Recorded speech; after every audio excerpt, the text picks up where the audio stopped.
জীবনে প্রথম কোনো মেয়েকে এত কাছে পেয়ে হার্টবিট বেড়ে গেছে আমার। তখন আমি স্বর্ণাকে আলতোভাবে সরাতে নিলে স্বর্ণা আরো শক্তভাবে আমাকে জড়িয়ে ধরে। ও আমাকে জড়িয়ে ধরার কারণে আমার হার্টবিট অতিরিক্ত পরিমাণে বেড়ে যায়। ওর গরম নিঃশ্বাসগুলো এসে পড়ছে আমার গায়ে। এরপর আমি ভাবলাম ওর এখান থেকে বের হবো কি করে। তখনই দেখি কোথা থেকে যেন মিউ এসেছে আমার রুমে। মিউ হচ্ছে আমার বিড়ালের নাম।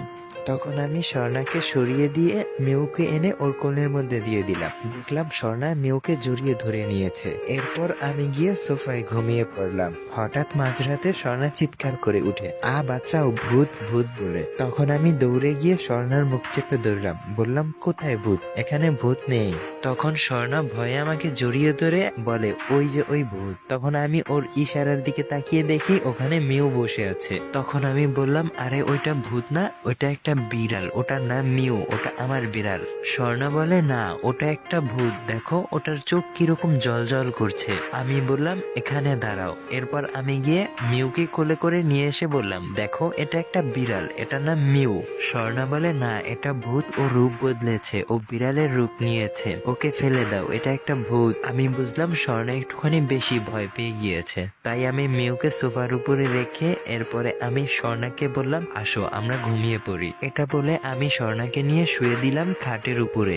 এরপর আমিও ওর পাশে ওর সাথে শুয়ে পড়লাম। আমি শোয়ার সাথে সাথেই স্বর্ণা আমাকে শক্ত করে জড়িয়ে ধরে। আমি বুঝলাম স্বর্ণা কাঁপছে, মনে হয় স্বর্ণা একটুখানি বেশি ভয় পেয়ে গিয়েছে। এর কিছুক্ষণ পরেই শুনি ফজরের আজান দিচ্ছে। ফজরের আজান শুনে স্বর্ণা আমার দিকে তাকিয়ে বলে, চলুন আমরা নামাজ পড়ে নেই। আমি বললাম, আচ্ছা ঠিক আছে, আগে তুমি গিয়ে উজু করে নাও। এরপর স্বর্ণা ওয়াশরুমে গিয়ে উজু করে বেরিয়ে এসে বলে, আচ্ছা ঠিক আছে, আমি যে নামাজ পড়বো, কি গায়ে দিয়ে নামাজ পড়বো? এগুলো গায়ে দিয়ে? তখন আমি বললাম, কেন, কি হয়েছে? আমার শর্ট প্যান্ট তো তোমার টাকনু পর্যন্ত হয়েই গিয়েছে, আর আমার টি শার্ট তো তোমার হাঁটু পর্যন্ত হয়ে গিয়েছে, এটাতে সমস্যা কি? স্বর্ণা বলল, তাহলে মাথা ঢাকবো কি দিয়ে? তখন আমি একটুখানি ভেবে বললাম, আচ্ছা ঠিক আছে, আমি একটা শার্ট দিচ্ছি, সেটা তুমি মাথায় পরে নিও। এরপর আলমারি থেকে আমি একটা শার্ট এনে স্বর্ণার মাথায় দিয়ে বললাম, আচ্ছা এবার হয়েছে তোমার মাথা ঢাকা।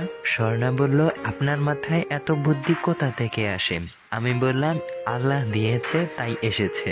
এরপর আমি ওকে আলমারির সামনে নিয়ে গিয়ে বললাম, তুমি কোন জায়নামাজ দিয়ে নামাজ পড়বে সেটা নিয়ে গিয়ে ওই সোফার পাশে বসে নামাজ পড়া শুরু করো। তখন স্বর্ণা বলে, আপনি এতগুলো জায়নামাজ দিয়ে কি করেন? আমি বললাম, আমার জায়নামাজ জমাতে ভালো লাগে, তাই আমি জায়নামাজগুলো জমিয়েছি, এগুলো এক একটা এক এক দেশ থেকে আনা। তখন স্বর্ণা ও আচ্ছা বলে দুটো জায়নামাজ নিয়ে সোফার কাছে জায়নামাজ দুটো বিছায়। তখন আমি বললাম, তুমি দুটো জায়নামাজ নিয়েছো কেন? স্বর্ণা বলল, কেন, আপনি নামাজ